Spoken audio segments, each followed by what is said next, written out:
You obviously played in a time when, a loss kind of doom a season. Yeah. Do you prefer that way, or do you prefer the system as it is now, where there's a little bit of a room for error? Um, I think you just learn to just pivot and adjust with the time, so to speak. Yeah, I think that going to 12 teams seemed like a lot to me. I would have rather gone to 8 teams, but now we went from 4 to 12. So a lot of teams have hope, and yeah, I guess that's a good thing. So we'll see how it plays out.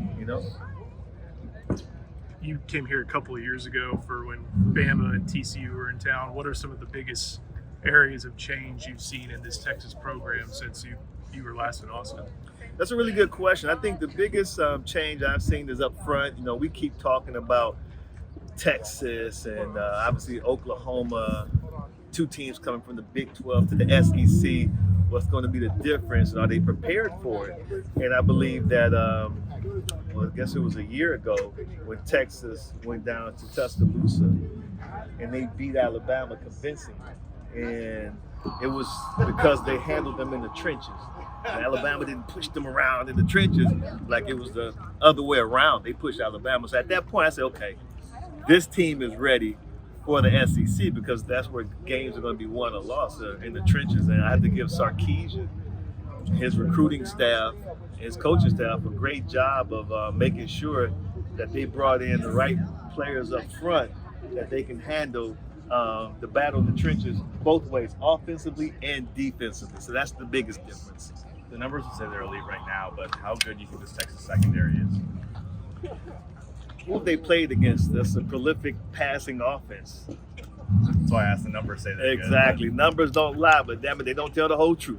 But how good do you think they are, and what individual players do you think are going to make the biggest impact? For me personally, I always judge, I don't care if it's like a person, as far as like a player for the Heisman, or a group, like a unit, like a secondary, or a team, not just by what they've done, but who they've done it against. So I can't judge you until you do it against somebody who I really respect. Then I'm like, okay, like last week we had the Ohio State-Oregon game, right? So you have this Ohio State team that everyone's talking about, oh, this is a great defense, they're shutting teams out, but they hadn't played anybody. So they finally played an offense that really can, move the ball with some highly skilled players. And then we saw, just where they are defensively. And I'm sure Jim knows, the defensive coordinator, say, hey, we got some things we need to work on. We got some things we need to fix. You won't see those things when you're playing against teams that can't test you. You know what I'm saying? So it's hard when you don't have a team that can test you to see or to actually get a bead on a team or a specific group, like you say, the secondary. What are you most looking forward to being in Austin this weekend? Wow, busy time, incredible time as far as you got this big game, you got F1, but I'm here to work. You know what I mean? Yeah, like my day is, this Friday is a work day. Like I started off at 7 o'clock doing Get Up, and I'll be doing TV until 4 o'clock. So I don't really have enough time to venture around Austin, and see the sights. You know what I mean? This is the work trip for me. DoorDash, what is it, Terry Black's? You have to do it. The barbecue, Yeah. 100%. That may be dinner. I definitely won't be there though. It has to be DoorDash, like you said. Yeah. That's a good recommendation. I appreciate you. Good looking out. Given how the Alabama-Georgia game turned out, do you think tomorrow night's first half should even be indicative of how it turns out between both teams? Given the comeback that Georgia had in that game?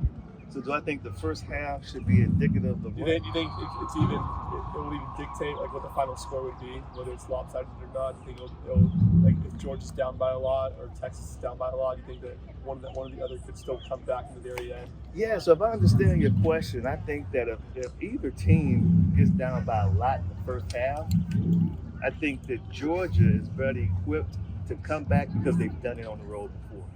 I'm not sure about Texas. You know what I mean? I don't know where they will be mentally.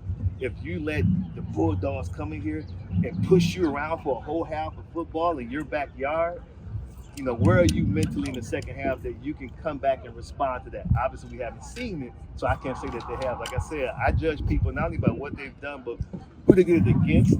And I saw Georgia do it against Alabama in Tuscaloosa. So if there's a team, I'm like, well, if they're down in the first half, there's a chance they may come back in the second half and make a game of it. Obviously, it'll be the Bulldogs. Do you think, obviously, you know what it takes to win a Heisman. Do you think Quinn's missed too much time to be in that conversation? Do you think he can insert himself back into the Heisman? I'm so glad you asked that question because I'm tired of people putting quarterbacks in the Heisman conversation because of what? Like, why? You haven't done anything. This is like the elite award, so you have to do something. Ashton Jeanty, Boise State's running back, is a guy who's elite right now. I mean, his numbers are the numbers of a running back who's played 12 games. Like, this would be a whole season for most running backs. He's special. Travis Hunter, the defensive back / wide receiver for Colorado, is a unique talent. This is something like we haven't seen before. Because it's not like, okay, they got a package for him on offense. No. He plays offense. So these other guys, like, I'm tired of people throwing in these quarterbacks for what? They haven't done a damn thing. Like, for real. It's like, okay, why don't you mention them for, like, the Davey O'Brien or the Johnny Unitas, but not the Heisman. I hate that, bro. So who's Who's got your vote right now? I just told you. Travis or Ashton? Travis, the only two players to me worth mentioning at this point in the season, Ashton Jeanty and Travis Hunter. They're the only two, like, unique, unicorns. You know what I'm saying? Everyone else, I mean, they're having a good season. This isn't a good season award. Who are you picking in this game, or do we have to wait until tomorrow morning? Yeah, I would love to tell you right now. Like, I really would, like 100% I would. But, the guys that get mad at me, the producer, he'll be pissed, you know what I mean? And hate to see him upset because he gets angry. No, but I have to, wait until tomorrow. It's like asking, like, if Lee Corso just happened to be strolling across here and you ask Lee which mascot head he's going to put on, he's not going to tell you. You know what I mean? But I appreciate the question. What did you learn when you saw this team up close up in Ann Arbor? Not much, because Ann Arbor, that defense isn't like a defense that you can judge this offense against. You know what I mean? They have like a whole new staff. They have 3 All-Americans, right? They have 2 defensive tackles who are like the best in the country, and a cover corner, and Will Johnson, who's like the best corner in the country. But then you got 8 more players you got to deal with. So they learn like a whole new defensive system. It's just not the team that I would judge their offense by. This is a defense that's, it's a system that's been there for a long time. We really respect Kirby Smart, his defensive genius, so to speak. And so I would judge them by that. I couldn't even judge them by Oklahoma, simply because Oklahoma couldn't move the ball on offense. So your defense is going to spend way too much time on the field, and they're not playing complementary football. And that's when I think Texas started to just take over the game. If the offense could have just moved the ball, put some points on the board and made it more competitive, then you get a chance to really see what that defense is made of. Because I think Brent Venables is a brilliant defensive coordinator, but those guys ultimately they're going to be overwhelmed by the offense, Texas offense, because their offense isn't moving the ball, and then and they also turn the ball over too, which doesn't help matters. Do you feel like there's more pressure on Georgia in this, situation?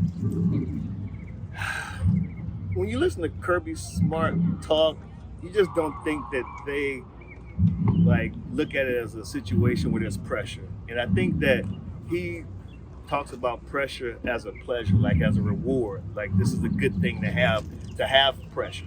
So I don't think it's negative, even if they do feel pressure.